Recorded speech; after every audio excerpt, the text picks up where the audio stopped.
ശ്രീകൃഷ്ണ ജ്യോതിഷാലയത്തേക്ക് എവർക്കും സ്വാഗതം. അതായത് ഓരോരോ ആളുകൾക്കും ഓരോരോ ദിവസം നല്ല ദിവസമായി ചീത്ത ദിവസമായി, അല്ലെങ്കിൽ 1, 2, 3 ദിവസം അടുപ്പിച്ച് ദുഃഖങ്ങളുടെ ദിവസമായിട്ടും, അല്ലെങ്കിൽ 4, 5 ദിവസം ഒരുമിച്ച് അടുപ്പിച്ച് സന്തോഷങ്ങളുടെ ദിവസമായിരിക്കും. പണമാണ് ആഗ്രഹം, ധനമാണ് ചിന്ത. അതിനു വേണ്ടിയാണ് എല്ലാവരും കഷ്ടപ്പെടുന്നതും ജോലിയെടുക്കുന്നതും പലതരം പല വിധത്തിലുള്ള തരികടകൾ ഒപ്പിക്കുന്നതും എല്ലാം പണത്തിന് വേണ്ടി തന്നെയാണ്. പണമുണ്ടെങ്കിൽ ജീവിക്കാൻ പറ്റുള്ളൂ എന്നൊക്കെ പറയുന്നു. പക്ഷേ അതിന് വേണ്ടതായിട്ടുള്ളത്, നമ്മൾക്ക് വേണ്ടത് പറഞ്ഞാൽ അതിന് പറ്റിയ സമയമാണ് എന്ന് പറയുന്നത്. എല്ലാറ്റിനും ഓരോരോ സമയം ഉണ്ട് എന്ന് പറയുന്നത്. ഇങ്ങനെ പറയുമ്പോൾ എനിക്കൊരു സിനിമ ഡയലോഗാണ് ഓർമ്മ വരുന്നത്. ഞാനത് പറയുന്നില്ല, ഞാൻ പറയാണ്. എല്ലാറ്റിനും ഓരോ സമയമുണ്ട്. അപ്പോൾ ആ സമയം എന്ന് പറയുന്നത് പറഞ്ഞാൽ ജാതകവശാൽ ചിലപ്പോൾ സമയം ദോഷമായിരിക്കാം, അപകാരവശാലും ദോഷമായിരിക്കാം. ജാതകവശാലും അപകാരവശാലും ദോഷമാണെങ്കിലും ചില ദിവസങ്ങളിൽ അവർക്ക് ഗുണകരമായിട്ടുള്ള ദിവസങ്ങൾ വരാൻ പറ്റുന്നുണ്ട്. ഇനിയിപ്പോൾ ചാരവശാൽ വല്ല സൂര്യൻ്റെ ചാരവശാൽ നടന്നുകൊണ്ടിരിക്കും. ഇപ്പോൾ ഉദാഹരണത്തിന് കൊണ്ട് വൃശ്ചിക രാശിയിലുള്ള നക്ഷത്രങ്ങൾ എടുക്കുകയാണെങ്കിൽ വിശാഖത്തിൻ്റെ അവസാനം കാൽഭാഗവും അനിഴവും തൃക്കേട്ടയും കൂടി ചേർന്ന അവർക്ക് 19, 20, 21 ദിവസങ്ങൾ ശുഭ നാളുകളാണ്, ശുഭ ദിവസങ്ങളാണ് എന്ന് പറയുന്നു ഞാൻ എന്ന് വയ്ക്കുക. അപ്പോൾ അവർക്ക് ശരിക്കും പറയുകയാണെങ്കിൽ ഈ മാസം കഷ്ടപ്പാടുള്ള മാസങ്ങളാണ് നടന്നുകൊണ്ടിരിക്കുന്നത്. പിന്നെ എങ്ങനെ ശുഭഫലങ്ങൾ വരും എന്നാണ് പറയുന്നത്. എല്ലാ ദിവസവും അശുഭങ്ങളാണെന്നിരിക്കില്ല. എല്ലാ ദിവസവും അശുഭങ്ങളാണെങ്കിൽ നമ്മുടെ കഥ കഴിഞ്ഞു തന്നെ. 30 ദിവസത്തിൽ ഏതെങ്കിലും 2, 3 ദിവസമെങ്കിലും, അല്ലെങ്കിൽ 4, 5 ദിവസമെങ്കിലും, അല്ലെങ്കിൽ ഒരു 6 ദിവസമെങ്കിലും നല്ലതായിട്ട് വരണ്ടേ. പക്ഷെ നല്ലതായിട്ട് വരണ്ട, ഒരു ആശ്വാസങ്ങൾ വരണ്ടേ. അതാണ് ഇവിടെ പറയുന്നത്. അങ്ങനെയുള്ള ആശ്വാസം കിട്ടുന്നൊരു ദിവസമാണ് 19, 20, 21 ദിവസങ്ങൾ. ഇതൊരു പൊട്ട ദിവസമായിട്ട് മാറണമെങ്കിൽ, ഈ പറയുന്നത് പൊട്ട ദിവസമായിട്ട് അവർ ഈ പറഞ്ഞിരിക്കുന്ന നക്ഷത്രക്കാർക്ക് തന്നെ, അതായത് വിശാഖം, അനിഴം, തൃക്കേട്ട എന്ന നക്ഷത്രക്കാർക്ക് പൊട്ട ദിവസം, ദോഷകരമായിട്ട് ദിവസം മാറണമെങ്കിൽ എതിർ ദിശ പറഞ്ഞാൽ ഭാര്യയ്ക്ക് ഭർത്താവും, ഭർത്താവിന് ഭാര്യയും എന്നീ ദിശയിലുള്ളവരുടെ സമയത്തിൻ്റെ പ്രകാരം, അവരുടെ നക്ഷത്ര പ്രകാരം പോസിറ്റീവ് നെഗറ്റീവായിട്ടുള്ള നക്ഷത്രമാണ് അന്നേക്ക് നടന്നുകൊണ്ടിരിക്കുന്നതെങ്കിൽ തീർച്ചയായിട്ടും നിങ്ങൾക്ക് ഈ ശുഭഫലങ്ങൾ വരണമെന്നില്ല. പക്ഷെ ഗുണദോഷ മിശ്രമായിരിക്കും. പക്ഷെ എതിർ ദിശയിലുള്ളവർക്ക് ദോഷഫലമായിട്ടുള്ള ദിവസങ്ങൾ നടക്കുന്നതെങ്കിൽ അവരുടെ ദോഷഫലം കുറയുകയും ചെയ്യും. ഭാര്യയ്ക്ക് ഭർത്താവ്, ഭർത്താവിന് ഭാര്യയും ദോഷ ദിവസമാണെങ്കിൽ ആ ദോഷഫലം കുറയും. ഇവരുടെ ശുഭഫലങ്ങളും കുറയും. അപ്പോൾ ഈക്വലായി ഗുണദോഷ മിശ്രം എന്ന് പറയും. അപ്പോൾ ഗുണദോഷ മിശ്രത്തിലേക്ക് പോയിക്കൊണ്ടിരിക്കും.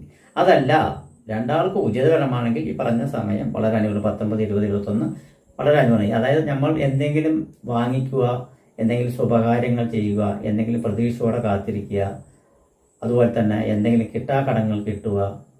ഒരുപാട് ആളുകൾ ഇപ്പം തരാം, നാളെ തരാം എന്ന് പറഞ്ഞുകൊണ്ടിരിക്കുന്നവരുടെ വാക്കുകൾ വിശ്വസിച്ചുകൊണ്ടിരിക്കുക. അല്ലെങ്കിൽ കടം ആരോട് ചോദിക്കാനുണ്ടെങ്കിൽ ചോദിച്ചിട്ട് അത് കിട്ടാതെ വരിക. എന്തെങ്കിലും അത്യാവശ്യ കാര്യത്തിനായിട്ട് പണം വേണം, അതിന് കിട്ടാതിരിക്കുക, കിട്ടിയേ മതിയാവൂ എന്നുള്ള ചിന്ത വരിക. അപ്പം അങ്ങനെയുള്ള ദിവസങ്ങൾ വന്നെത്തിപ്പെട്ടാലേ നമ്മുടെ കയ്യിലേക്ക് അത് വരികയുള്ളൂ എന്ന് പറയുന്നത്. അങ്ങനെയുള്ള ദിവസത്തെ പറ്റിയാണ് 19, 20, 21 ദിവസങ്ങൾ പറയുന്നത്. ഇങ്ങനെ കച്ചവടക്കാരനായിക്കോട്ടെ, കച്ചവടക്കാരന് എല്ലായ്പ്പോഴും കച്ചവടം ഉണ്ടായി എന്ന് വരില്ല.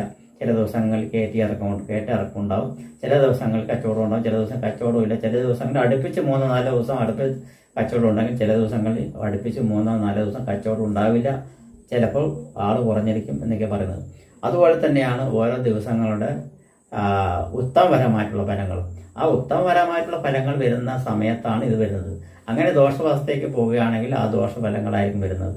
അപ്പോൾ ഞാൻ പറഞ്ഞത് 19, 20, 21 ദിവസങ്ങൾ വിശാഖം, അനിഴം, തൃക്കേട്ട നക്ഷത്രക്കാർക്കും കൊടുക്കൽ വാങ്ങലുകൾ എന്നിവയ്ക്കും ആഭരണങ്ങൾ വലുതെടുക്കാനുണ്ടെങ്കിൽ, ഒരു മകളുടെ കല്യാണം വരികയാണെങ്കിൽ അവർക്ക് ആഭരണം വാങ്ങിക്കാതിരിക്കാൻ വഴിയില്ല, വാങ്ങേണ്ടി വരും.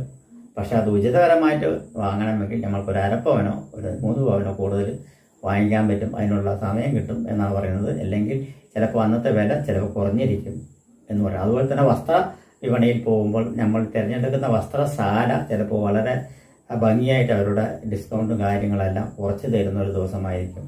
അതുപോലെ തന്നെ പലചരക്ക് സാധനങ്ങൾ വാങ്ങിക്കാൻ പോകുന്ന ദിവസമാണെങ്കിലും, അതുപോലെ അങ്ങനെ പർച്ചേസ് ചെയ്യുന്ന എന്ത് പർച്ചേസ്, ഇപ്പോൾ വാഹനങ്ങളായാലും ഭൂമിയാണെങ്കിലും അങ്ങനെ എന്ത് പർച്ചേസ് ചെയ്യണമെങ്കിലും അതുപോലെ തന്നെ മനസ്സിന് ഭയങ്കരമായിട്ടുള്ള ഭാരങ്ങൾ ഏറ്റി കൊണ്ടിരിക്കുന്നവർക്കെല്ലാം കുറച്ച് റിലീഫ് കിട്ടുന്ന സമയമായിരിക്കും.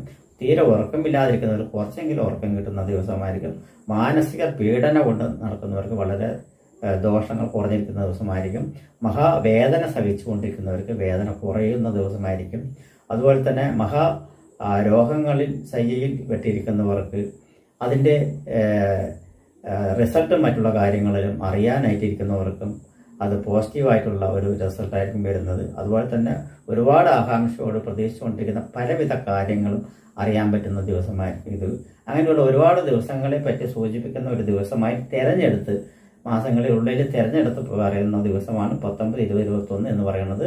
ഇപ്പോൾ ഇവർക്ക് ചാരവശാൽ സൂര്യനും അനുകൂലമല്ല, അതുപോലെ വ്യാഴവും അനുകൂലമല്ല, ശനിയുടെ വേദം അങ്ങനെ നിൽക്കുന്നുണ്ട്. അങ്ങനെയെല്ലാം നോക്കുന്ന സമയത്ത് ഇവർക്ക് ദോഷഫലം തന്നെയാണ് കൂടുതലുള്ളത്. എന്നിരുന്നാലും അതിനെ തിരഞ്ഞെടുത്ത് 19, 20, 21 ദിവസങ്ങൾ കുറച്ച് ശുഭഫലങ്ങൾ കിട്ടും എന്നതിൽ യാതൊരു സംശയമില്ല. അഥവാ അങ്ങനെ വരാതിരിക്കണമെങ്കിൽ ഞാൻ പറഞ്ഞ മാതിരി എതിർ ദിശയിലുള്ളവർക്ക് ദോഷഫലങ്ങൾ നടന്നുകൊണ്ടിരിക്കുകയാണെങ്കിൽ ഈ പറഞ്ഞ മാതിരി ഗുണദോഷ മിശ്രത്തിലേക്ക് പോയി അതങ്ങനെ ആയി പോവും എന്നതാണ് പറയുന്നത്. നമസ്കാരം.